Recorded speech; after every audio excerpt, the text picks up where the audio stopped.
국민의힘이 대선 후보 선출 한 달 만에 선거대책위원회 출범식을 갖고 선거대책위원회 체제를 본격 가동시켰습니다. 이제 여야가 선대위 정비를 끝내고 본격적인 정면 승부를 시작한 것입니다. 전국 상황 최영일 평론가와 살펴보도록 하겠습니다. 어서 오십시오. 안녕하세요. 예.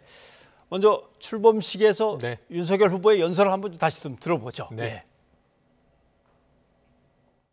우리는 이 지긋지긋한 부패하고 무능한 정권을 반드시 심판해야 합니다. 지겹도록 역겨운 이 위선 정권을 반드시 교체해야 합니다.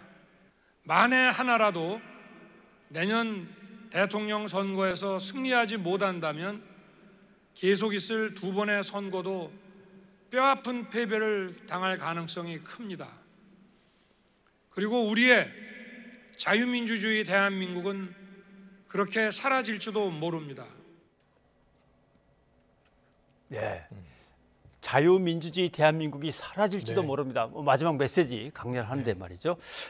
아무튼 뭐 내용을 좀 겪었습니다만 네. 출범식을 무사히 잘 치렀고 그렇습니다. 그런데 앞으로 과연 이제 순항할 수 있느냐도 네. 문제죠. 예. 일단은 뭐 많은 전문가들이 쉽지 않다. 지금 지금 일단은 지난주의 내용이 금요일 밤에 극적으로 타결이 됐죠. 예. 심지어 이제 김종인 총괄선대위원장도 합류가 결정이 돼서 오늘 자리를 함께 했습니다. 하지만 이제 과연 이준석 대표가 이야기한 예. 그 이제 윤핵관이라는 인물들 예. 사실 오늘 그런 얘기가 나오긴 했어요. 면도한 코끼리 선대위다.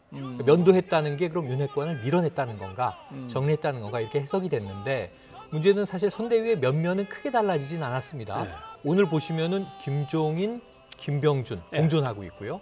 또 아래 보시면 이제 이수정 이제 선대위원장도 자리하고 있고 그래서 기존의 통합 인사 플러스 무엇이 달라진 것일까? 이 부분에 대해서는 이준석 대표도 아직은 우려가 남아있는 발언을 일부 하고 있는데 뭐 다른 메시지, 통합의 메시지도 있습니다만 그래서 내홍이나 갈등은 우선 출범식을 앞두고 잠재했을 뿐 예. 앞으로는 또 파열음이 나올 가능성은 있다.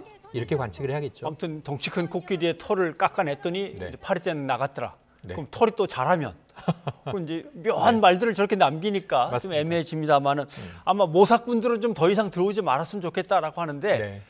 체제를 갖췄으니까 이 체제대로 쭉 밀고 나가고 좀 딴소리 좀 하지 마라 이런 뜻이 되겠죠. 네, 그런 예. 의미로 해석은 됩니다만 문제는 이제 제일 중요한 건 앞에서 손을 잡은 네 사람이 있었어요. 예. 그게 바로 이제 이 윤석열 후보를 중심으로 이준석 대표, 김종인 총괄선대위원장, 그렇죠. 그리고 김병준 상임선대위원장. 예. 이 네 명의 의견이 같을 것인가? 사실 이게 핵심입니다. 나머지는 이제 주변부에서 이를 네. 돕는 참모들에 불과하고 이 네 명 플러스 이제 위원장급의 선대위에 참여한 인사들이 말씀하신 대로 하나의 결정을 합의하고 동의하고 밀어나갈 것인가? 예. 이게 핵심 관건이라고 봅니다. 자, 윤석열, 이준석 두 사람이 이제 울주에서 만나가지고 네. 뭔가 되나 보다라고 기대를 걸었는데 네. 생각 외에 김종인 위원장이 거기에 같이 맞습니다. 합류하면서 빵 터졌습니다. 예.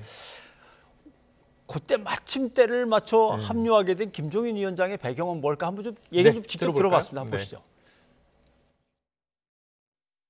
나하고 얘기가 잘 안 되니까 우리 집사람을 같이 와서 앉으시라고 그래가지고 그러나 내가 사실은 그런 문제 때문에 우리 집사람하고도 여러 번 옥신각신 하던 그런 과정을 갖다 겪었는데 그래서 그날 그 김재원하고 우리 집사람하고 의견이 딱 맞아가지고서 나를 하도 압박을 하기 때문에 내가 그래도 그날 또 그랬어요. 오늘 저녁을 결정할 게 아니라 내가 오늘 밤은 남기고 내일 아침에 내가 이제 판단을 하겠다. 그렇게 얘기를 했더니 뭐 김재원 의원이 지금 연락을 해서 하시는 게 참 효과가 더 좋을 것 같다.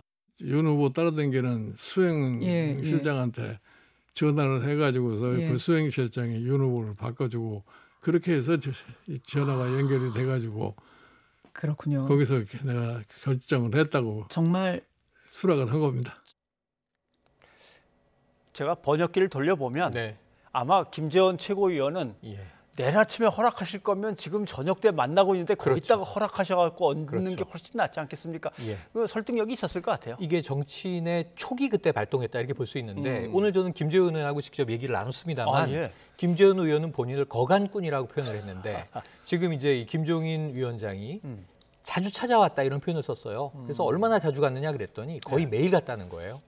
당일날도 3만 원짜리 와인을 사가지고 가서 선물을 드리고 10만 원이 넘는 비싼 와인을 얻어 마시면서 그 집에서 이야기를 나누는데 그 이제 사모님이죠. 결국 이제 김미경 여사. 사실은 정권 교체 의지는 부인이 더 강하더라. 그래서 김종인 위원장에게 나랑 손가락 걸고 약속하지 않았느냐. 정권 교체만 돕고 그 다음부터 편히 살자 이런 얘기를 노 부부가 나눴다는 거예요. 예. 김재원 의원이 이제 촉이 발동한 것 같습니다. 예. 지금 밀어붙여서 이 두 사람이 만나고 있을 때 김종인 위원장의 총괄선대위원장까지 수락한다면 지금 이제 모든 파열음이 우선 한 번에 정리되겠다. 예. 그래서 전화를 이제 때린 것이 주요했던 것이고 그 자리에서 정리가 됐다고 하는데 사실 김재원 최고위원은 그동안은 김종인 위원장 체제에 대해서 좀 뜨뜻미지근한 반응이었거든요. 예. 적극적이지 않았어요. 윤 후보 쪽의 입장을 주로 이 변호하는 입장이었는데 거의 매일 찾아갔다는 걸 보면 내부에서는 정권 교체의 절박함 때문에 한 사람도 좀 놓치지 않으려는 노력이 있었던 것이 이제 뒤늦게 확인되는 상황입니다. 사실 김재원 최고의 성격상 또 굳은 일을 또 도맡아서 하는 그렇죠. 성격이어서 꾀돌이 아마 이런 별명도 맞아떨어진 것 같습니다. 그러면 딱 나오는 거 보니까 네. 코로나19로 무너진 사람들을 이렇게 세워야 된다라고 김종인 위원장이 딱 치는데 네. 뭔가 이렇게 와닿는 게 있어요. 그러니까 네. 이게 중도층을 갖다가 공략할 뭔가 대단한 카드인 것만은 분명한데 네. 자, 잘 들긴 되겠죠? 어느 정도는? 지금 이제 중원에서 부딪힙니다. 이재명 네. 후보 아까 쭉 리포트를 보시면 지금 지속적으로 우클릭을 하고 있죠. 왜냐하면 중도를 장악해야 되니까 그렇죠. 이 조국 전 장관 문제에 대해서 사과도 연일 하고 말이죠. 또 이제 이 중도 민심을 잡아야 한다. 민생 계속 강조하고 그러면서 우클릭을 하고 있는데 반대로 지금 국민의힘을 보면 김종인 위원장이 합류하면서 강력한 좌클릭이에요. 예. 약자와의 동행 이런 이야기를 하면서 말씀하신 대로 코로나19로 고통받는 국민들을 구해내야 한다. 예. 그리고 이제 윤 후보도 오늘 연설에서 보시면 이러한 메시지를 받았어요. 굉장히 강조하기 시작했고 예. 심지어 제가 좀 놀란 건 뭐냐면 오늘 윤 후보의 연설에서는 자 청년층과 합리적 진보를 우리가 끌어들여서 이들을 핵심으로 정권 교체를 해야 한다. 그럼 완전히 지금 김종인 위원장의 방향으로 가는 겁니다. 네. 그럼 중간에서 부딪히는 거죠. 이 우클릭하는 이재명 후보와 좌클릭하는 윤석열 후보. 그럼 중간 지대에서 격돌이 벌어지거든요. 과연 중원 싸움에서 예. 누가 우위를 점하느냐가 초박빙의 이제 양자 대결에서 어쩌면 대선을 결정지을지 모르겠습니다. 자, 그런데 김 위원장님이 두 분입니다. 그렇습니다. 한 사람은 총괄 김 위원장님이고 한 사람은 상임 김 네. 위원장님. 외곽에 또 있어요. 김한길 있나요? 새시대 예. 준비위원장도 있어요. 그래서 김종인 위원장이 확 주도권을 쥐고 앞으로 쭉쭉 밀고 나가면 두 사람의 이제 네. 발언권이나 입지는 좀 좁아들 수밖에 없는 네. 것 같은데 또 둘이 이렇게 서로 못 본 척 하더라고요. 오늘 출범식에서. 장면이 오늘 사진들이 여러 장 찍혔는데 예. 장면이 시선을 서로 좀 피하는 것처럼 보이는 예, 사진들이 화제가 됐습니다. 말씀하신 대로 지금 김병준 위원장과도 일 못할 바 없다라는 취지를 깔면서도 네. 이 기자들이 이제 자꾸 이런 질문을 하는 거죠. 지금 이 김병준 위원장은 이 자유시장주의자고 지금 이제 김종인 위원장께서는 국가주의자 아니냐. 국가 주도로 뭔가 이제 저 경제를 뚫어나가자는 입장 아니냐. 예. 배치되는데 한 배를 탈 수 있겠느냐 이런 취지의 질문에 그 사람은 경제를 잘 모른다라는 취지의 발언을 하면서 이게 사실은 답변이긴 했습니다만 좀 또 폄훼 발언 아니냐 하는 해석을 낳을 수 있는 여지들이 있어요. 예. 앞으로 여러 이 분야에서 여러 대목에서 부딪힐 여지들이 있는데 여기서 김병준 위원장이 본인의 권한, 주도권을 행사할 것이냐. 지금 지난주 금요일만 해도 네. 김병준 원톱 이렇게 결정이 나는 듯했습니다. 그렇죠. 개문 발차했는데 차는 계속 가는데 저기 서 있는 이 김종인 위원장이 과연 여기 뛰어와서 올라탈 수 있겠느냐. 그런데 금요일 밤에 바로 올라타 버렸어요. 타겠냐 했는데 네. 운전석에 그냥 뭐 앉아버리고. 헬리콥터를 타고 와서 그냥 운전석에 내려온 거예요. 지금 이런 급반전된 상황에서 그럼 김병준 이 상임선대위원장의 역할은 뭐지? 예. 이런 이제 물음표가 던져지게 되고 오늘 출범했으니까 앞으로 한 일주일 지켜보면 역할들이 자리를 잡아 나가는지 예. 아니면 계속 세력 다툼이 일어나는지 이걸 좀 지켜볼 필요가 있겠습니다. 근데 이건 어떻게 보십니까? 예를 들면 사실 윤석열 후보는 그동안 상당히 오른쪽으로 확 틀어버렸습니다. 맞습니다. 예. 네. 52시간제 막 그건 뭐하러? 네네. 최저임금제 그건 또 뭐야? 없앨 그렇죠. 수도 있어. 뭐 이런 식으로까지 갔는데 네. 사실 김종인 위원장은 시장 경제를 갖다 중요하게 하고 뭔가 탄력성을 중요하게 생각하겠지만 그 정도는 아니거든요. 그거보다 여기서 더 뭔가 강하게 삐끗거릴까요? 보면 사실 박근혜 후보를 예. 대통령으로 만드는 데 일조하고 이 사실은 정권 창출에 기여하고 그 곁을 떠나버렸는데 그 이유가 있었어요. 예. 경제 민주화라는 기치로 박근혜 대통령이 당선됐는데 그 당시의 공약을 보면 전 국민 생애 맞춤형 복지입니다. 예. 그러니까 영국에서 요람에서 무덤까지 하는 것처럼 모든 복지를 다 국민을 위해 쏟겠다라는 이 공약은 심지어는 과거 민주노동당의 공약을 예. 통합진보당의 공약을 카피한 거 아니냐라는 비판을 받을 정도로 강력하게 좌클릭한 공약인데 집권하고 경제민주화 안 했단 말이에요. 오히려 보시면은 이제 공무원 연금에 대한 문제부터 시작을 해서 이 오히려 시장 자유화, 신자유주의로 흘렀단 말이에요. 거기서 공약을 안 지키네 그러고 떠난 게 김종인 위원장이에요. 그러면 이번에 또 경제 민주화 기치로 약자와의 동행이라고 말씀드렸지만 코로나19 상황에서 국가 재정을 쏟아부어서 심지어 윤석열 후보가 50조 공약한 게 문제가 아니라 100조 이상 쏟아부어서 이 경제를 살려야 한다라는 이제 주장을 하게 되면 예. 이게 이제 이재명 후보의 민생주의와 강력하게 부딪힐 텐데 예. 문제는 이제 윤 후보가 그것을 흡수해서 받아들이고 그것을 국민들에게 설파해서 설득을 하고 만약에 이제 가정적으로 반반의 확률이니까 집권한다면 그러한 정책을 실행할 것이라는 신뢰를 국민들에게 줄 것이냐. 예. 이게 매우 중요하고요. 그렇지 않고 윤 후보의 이야기가 기존의 어떤 좀 기업 친화적인 반노동적인 입장을 견지한다면 사실은 정책에 있어서도 국민들이 보기에는 좀 불안할 수 있겠습니다. 뭐 모르겠습니다. 이제 다른 당을 지지하는 분들이 그런 생각을 하시는지 모르겠지만 네. 세 사람이 아주 연출을 잘해가지고 만든 드라마다 미리 다 네네. 짰을 것이다 뭐 네네. 이런 얘기도 있는데 그러나 미리 짰다고 생각하기에는 지지율이 많이 빠졌기 때문에 예. 그렇게 위험한 도박을 했을까 하는 생각도 드는데 그렇죠. 중요한 건 이제부터 지지율이 다시 올라갈 것 같습니까? 그럼? 지금 이게 민주당에게는 조금 안타깝지만 예. 저는 이제 지난 금요일 밤에 봉합 과정 그리고 주말에 이제 김종인 위원장이 이제 합류 이후에 선대위를 조정하고 오늘 출범식은 사실 국민의힘 입장에서는 예. 큰일 날 뻔했다가 말씀하신 대로 위기의 직전에 기사회생을 한 거예요. 출범식이 완전히 갖춰져서 출범을 했습니다. 예. 그러면은 이 이재명 후보는 안타깝게도 지금 컨벤션 효과를 못 누렸다. 네. 역벤션이다. 이런 얘기를 여기서 했었잖아요. 지금 윤석열 후보의 선대위는 컨벤션 효과를 2번 누리는 셈이에요. 아, 예. 11월 5일 본선 주자로 선출될 때 누렸고 그렇죠. 한 2주 정도 지지율이 올랐습니다. 그다음에 오늘 출범식 이후에 적어도 이번 주 중후반에는 윤 후보의 지지율이 상승할 가능성이 있어요. 높다고 예. 봅니다. 그러면은 컨벤션 효과를 2번 누리는 건데 이재명 후보는 정말 고생해서 이 메타버스 타고 예. 지역을 다니면서 지지율을 조금씩 끌어올리고 있습니다만 조금 이제 이번 주에 또 격차가 벌어진다면 예. 이재명 후보가 또 그만큼 발품을 팔아야 되는 상황이라 민주당은 잠깐 고생. 화면에 지지율이 나왔었습니다만은 당연히 이제 윤석열 후보가 몇 포인트 앞선 걸로 나왔지만 네. 윤 후보는 지금 조금 줄어든 거고 이 후보는 좀 좀 늘어난 올라간 거고 거죠. 올라간 격차가 거고 그래서 좁혀졌죠. 이렇게 약간 좁혀진 거죠 저게. 자 그런데 이제 민주당으로 좀 가보죠. 네.